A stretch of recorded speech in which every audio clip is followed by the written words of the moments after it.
What's up, guys? Welcome back to the Drone Camps channel. Today we're going to talk about one of my favorite subjects in the FPV hobby. We're going to talk about long-range FPV in 2024. We're going to talk about the most budget-friendly options to get into flying long-range FPV, and we're also going to talk about some of the most expensive options out there. We're going to talk about analog FPV, and we're going to talk about HD long-range FPV systems. So sit back, relax, and enjoy while we get started first with the best budget system to get into. Here we go. Now, before we jump into a lot of this information, I want you to know that I would like you to start with something small and kind of progress your way up to flying something like a 7 and an 8-inch or a 10-inch style drone. If you are an RC airplane, say veteran for the last 20-30 years, and you flew giant scale RC planes, you know, a 7 or 8-inch quad might not be the worst thing in the world for you. But if you have zero experience, say like if you're a first-time gun owner and you go out and buy an AR-15 as your first gun, that's probably going to be a little bit much for you. You need to start small and work your way up to something larger. Very similar to buying a firearm. Now, in this situation, if you're on a budget, I have to tell you that we have some really good options for people that want to fly long range in 2024 as a budget way to get into long range FPV.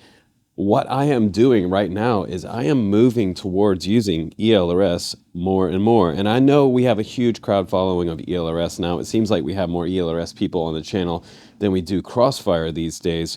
But for years, I have used this module right here. This is the full-blown Crossfire. It goes up to a 2-watt type of power, which above 1 watt in the United States is illegal. I don't use it on 2-watt, but you could if you wanted to.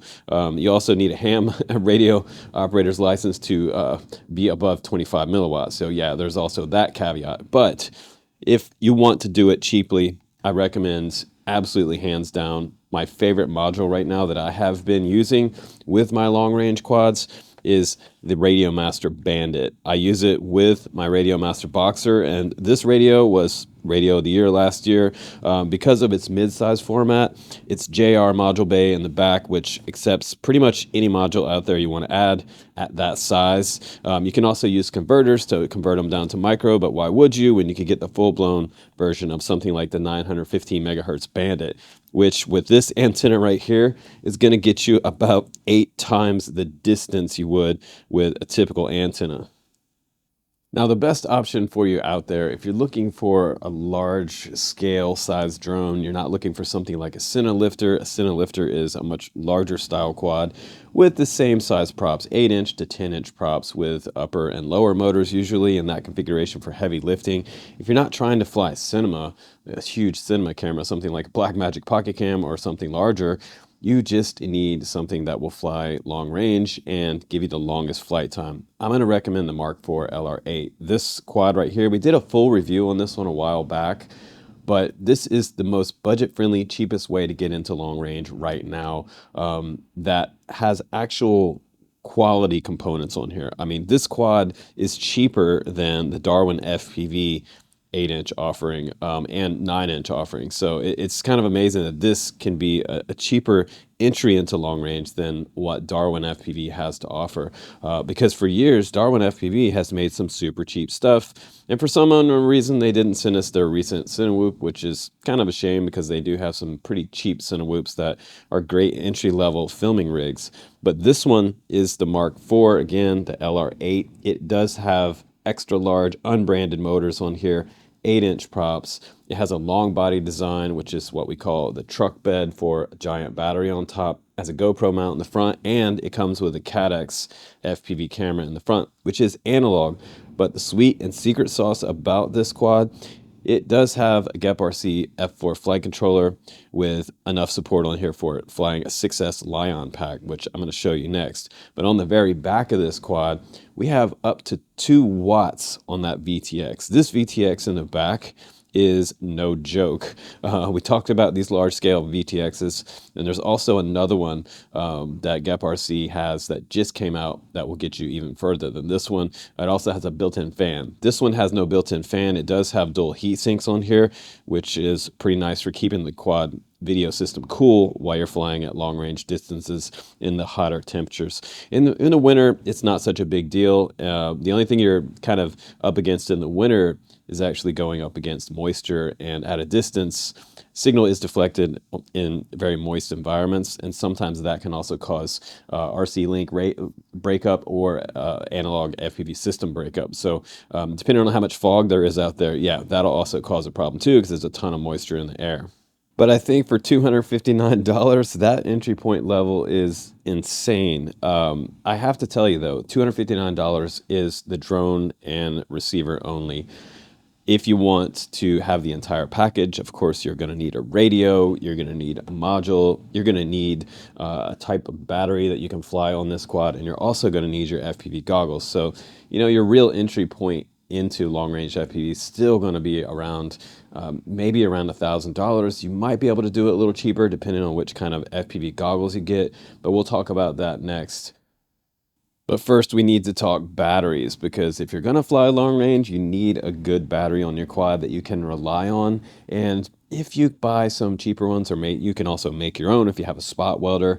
I like to go for whatever I can get on there that's gonna be the cheapest for me. I'm not so concerned about having a 30-minute plus flight time. If you wanna fly 30 minutes plus, you can get the upgrade energy batteries. These are made in the United States. They are 10AH, up to 10AH, which is 10,000 milliamp. So 6S at 10,000 milliamp on the dark lithium side of these batteries is a really nice battery for any long range drone. This will get you 30 minutes plus on the Mark IV LR8 in my testing. So the price on that, the street price, is also $200. So it's not super cheap, but it will get you out past that 30-minute mark if that's what you're looking for.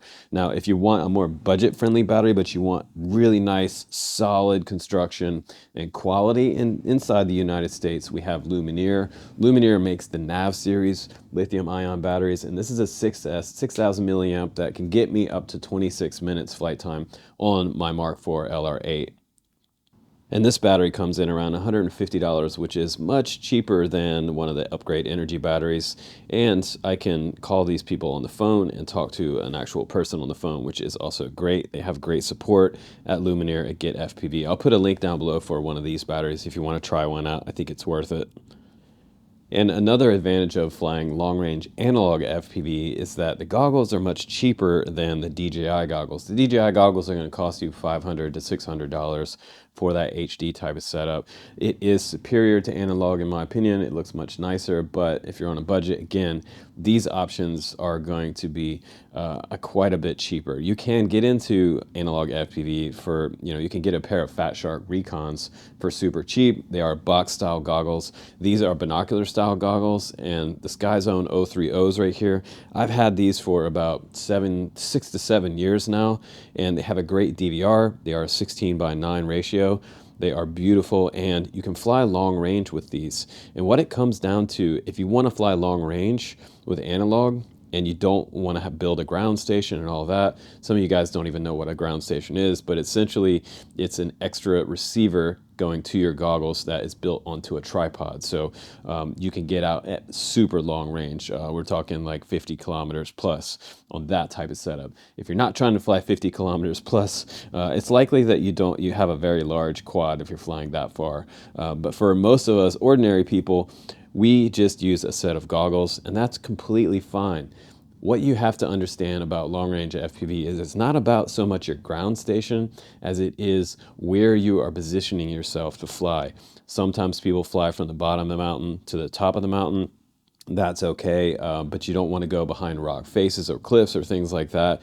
If you really want the best position, what I recommend doing is getting up on top of the highest point where you can get and flying above where your quad's going to be. So if you're flying down into a valley and you're up on a ridge, that's the best place to be, in my opinion, to maintain proper LOS signal back to your radio.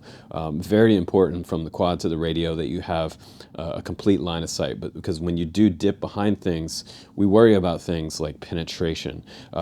Crossfire, for years I've said that the Crossfire system has better penetration for keeping that quad signal back to your radio. Now ELRS is coming out with some super high power modules as well, like the Bandit. So, you know, this is more of a directional style antenna, and you kind of have to have this pointed toward where your quad is at. So patch antenna is a little more directional, where something like these are going to be more omnidirectional, but these are for FPV systems. And with these FPV goggles, antennas are pretty much everything as far as your goggles are concerned. You want to get a nice LR style long range antenna, and these are a lot more robust, and they have a higher dB. They are taller, so it gets it away from your head and down here where you could have some blockage if you go behind yourself. It's good to have this raised up above your head. Another great antenna I've used for years is the TBS antennas that we've, I forgot what this one was even called. It's been about 7 years since we've had these, but these are great. Also the luminaire antennas, and I'll put some links down below for some great antennas for long range applications. Now again, on the back of the LR8, we have a 2-watt video transmitter that does have heat sinks on it, and we talked about this for years, the wishing that we had a physical fan on them, just like RC car ESCs do. You've probably seen some RC cars ESCs that are super noisy, that have a fan that spins around, but it also cools that ESC while the car is running. VTXs have needed this for years. Some companies make them, but some companies don't. And most of the VTXs out there for long-range FPV just don't have a physical fan until this one came out. This is the Geprc Moz7, and this is on 5.8 gigahertz at 2.5 watt. But it does have that built-in physical fan on there, which is a huge thing. It can be replaced on the back of the LR8, and this will get you out there much further and much safer than not having a fan on your unit. So you can kind of notice when you're flying, if you're flying long range, if you notice that your signal is starting to get really broken up, you're seeing a ton of snow, your video is starting to kind of disappear in front of your eyes, that means that your VTX is heating up. And that's the point of this physical fan on this one, is that it should go further, longer, and be able to run pretty hot and still keep a cool enough to get that signal back to your goggles. So that's super important. If you're flying long range and you see that everything is starting to get really fuzzy, it's probably time to turn around and start heading back the other way, because once you've reached that certain critical heat point, things can go black on you. And when it goes black, sometimes you will be missing all your camera video in front of you, and all you can see is the OSD on the screen at that point. So, you know, there's been instances where people have had to fly back to home only using the onboard OSD, and that's why GPS in the back is so critically important. The LR8 here does not have GPS, but I 100% recommend GPS if you're flying at range. You want to get one of the newer M10. They can get up to about 30 satellites on there, and they connect within about 10 seconds, which is probably the fastest GPS lock I've ever had in my life. Geprc does make some M10s, and this is the YMZ M10. This is a much larger GPS module, but if you're going to be flying at range, I recommend getting one of the bigger ones. This is the M105883, and this one has GLONASS on here. It has regular GPS, Galileo, as well as BDS, which is pretty awesome. It has pretty much all of the different protocols you'd want. It's also running on U-blocks, so when you set this up inside Betaflight, make sure you set it up in U-blocks, and when you're receiving packets, you should be good to go. But if you are flying long range, I absolutely 100% recommend flying with GPS. If you don't put GPS on there, what happens when you lose signal to your quad is, well, most of the time they're set to drop out of the air into the ground. So in that case in point, you're probably going to be hiking down into a ravine. It's a pretty treacherous area to be able to retrieve your quad. So GPS will initiate when you lose signal loss, and immediately will level out your quad, and it will start to rise up and come back to the home point. Also, you want to be pretty specific about the height of return. Now they have return and land inside Betaflight, which is great, and they also updated it recently to be able to return to home within the 300-foot range. 150 meters before was the perimeter around the home point in Betaflight that would pretty much drop your quad to the ground. So people complained about that, and thank thank God in the last 6 months that's been updated. If you're flying Betaflight 4.5 now, you have all kinds of really cool new features. So that's super awesome that they've now kind of shrunk the return to home option and allow us now to return to home within even like 35 to 40 feet away. And now let's talk about the more expensive options for long range out there is the HD systems. And mainly people are using the DJI FPV system. They also have a system called Walksnail and HD Zero, but my favorite is definitely the DJI FPV system. Even over analog these days, we have moved on for about 4 years now into DJI FPV systems. It's just been a lot of fun. So if you don't have, a budget, it's not a big deal. Absolutely, hands down, go for the DJI systems. And now we'll talk about two of my favorite quads for long range FPV that have digital FPV. Now, two of my favorite HD long-range drones are the Moz7 over here on your right, and on your left, this is the Crocodile75 V3. This is both two fantastically, beautifully made quads. They are very different in design. We'll talk about that a little bit, but first, I wanted to show you three different HD systems sitting here on the bench. On the right, the original HD system from DJI. This was the DJI Air unit that first came out. It was much larger. It had 1080p DVR with an SD card slot on the side. It would also act as a receiver, so you can fly this one with a DJI radio. The FPV Transmitter 2 will work on that. You can bind it up to this and make it a receiver. This one also came with two antennas in the back with MMCX connectors, which is the only one of this series that has MMCX connectors. They've since abandoned those and they've gone for IPEX style connectors, which we'll also talk about. The next one up is the Cadex Vista. This one is probably one of the cheaper DJI FPV systems you can get. It does not have a built-in DVR, but it does have a port on the side for firmware updates, which are super easy.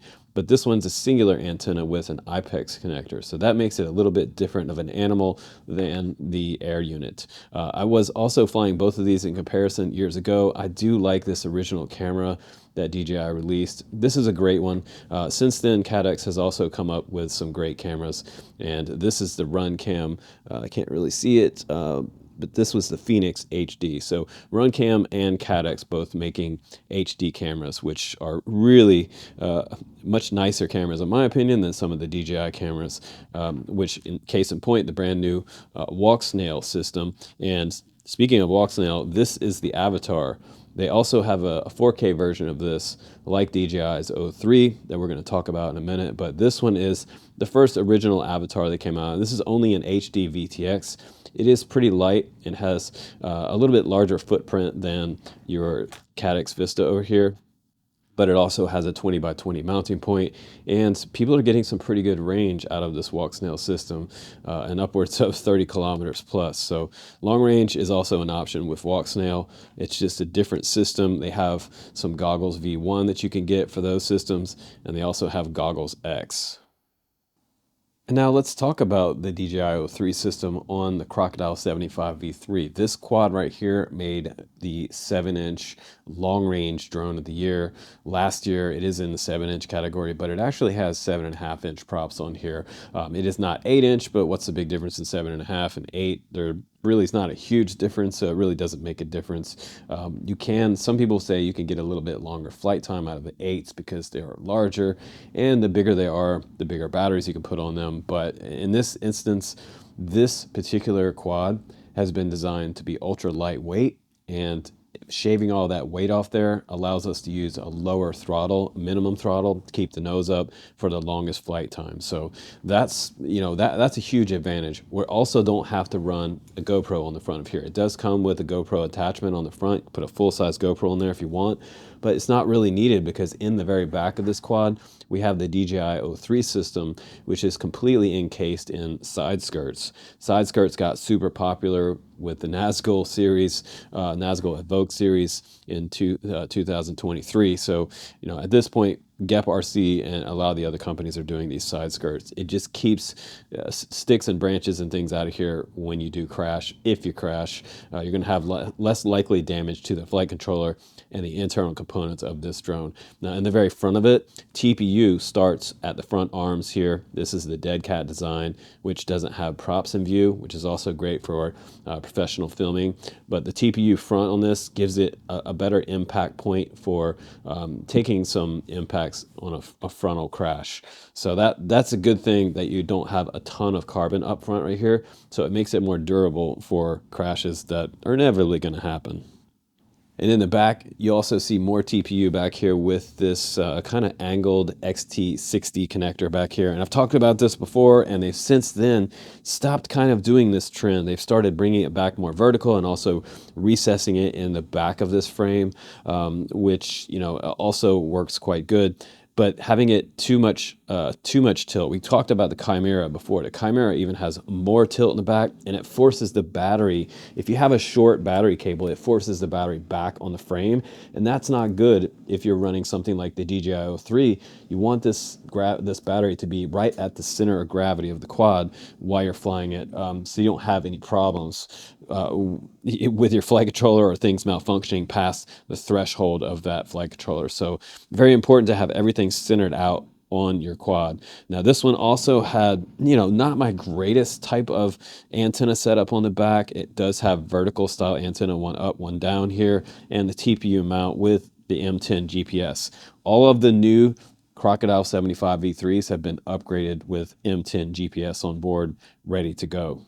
Now, these companies know what power systems to put on here to get you the best flight time, and they've been kind of playing with motor size a lot for the past year. Now, on the Crocodile75 V3, on the bottom here, we have 2806s, and those are 1350 kV. They are a little bit smaller than the Moz7 on top, 2809s, but those have a little bit lower kV at 1250 kV. However, that motor is bigger and it's drawing more amps. So this one is more of a performance style quad with the larger industrial style motors.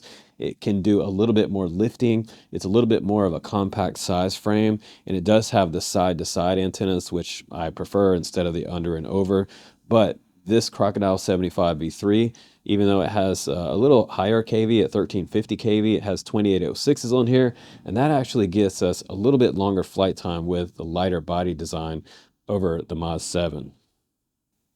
But honestly, whichever way you decide to go with either one of these quads, you're going to love either one that you buy, because they are super legit in the FPV community, and people love these quads. Now, the Croc 75 for me is my longest flight time and range style quad. It also has full TPU up front, where the Moz7 has more aluminum construction. This is very similar to a lot of the Diatone style quads in the past, and Geprc is no stranger to aircraft aluminum front ends. This is a very durable type of setup, but this will give you a little bit more dampening in the quad, and I feel like a little bit better video as far as the dampening of the O3 DVR system on board. So that's going to be a little bit smoother, less than the hard mount here. They do have TPU side skirts on here for mounting this O3 camera, but in my opinion, the O3 one works out just a little bit better as far as dampening the motor vibrations coming to the camera that's being recorded. So also they have the camera sticking out a little bit further on the Crocodile75. You can see it juts out just a little bit further than the Moz7's, a little bit closer to the edge of the props. And we did see sometimes some reflections from the sunlight coming in from the side. If you use an ND filter, that will definitely help with this. But anytime you're running an O3, I always suggest using some kind of cover over the lens in case you do crash. You don't break your camera, you break the lens cover first. That's always better than breaking the camera itself.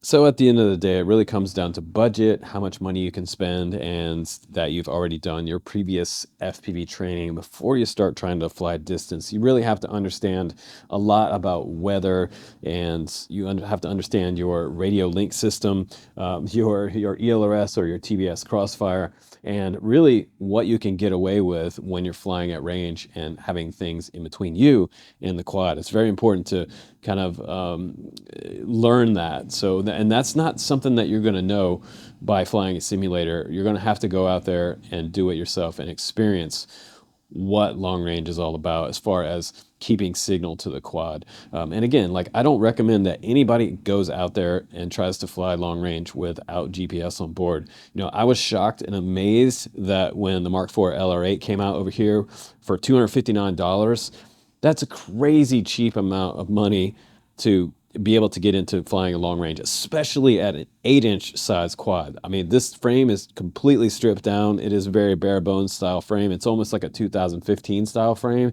But at the end of the day, what you're getting is pleasure from being able to really get out there and soar. The larger quads that you see on the bench right here, they fly completely different than the small 5-inch, 3-inch, and indoor style whoops. These fly more like an RC glider in the air. They really do. Sometimes I call them fairies because they're just big and slow, but they're super flowy. You can get some beautiful, amazing video with these if you're looking to do cinema style video with a GoPro. And they all come with GoPro attachments. So go crazy with that. Enjoy that. And hopefully this kind of gives you an idea of what long range options are out there in 2024. Some ideas about what you might want to fly or you're looking to get into. If you have any questions at all, please put them down in the comments section of this video. We'll try to get back to you, answer your questions, and yeah, we're going to keep it fun in the hobby. I'm Justin Davis, bringing you more knowledge and information on long-range FPV. Guys, take care, and I will definitely see you on the next one.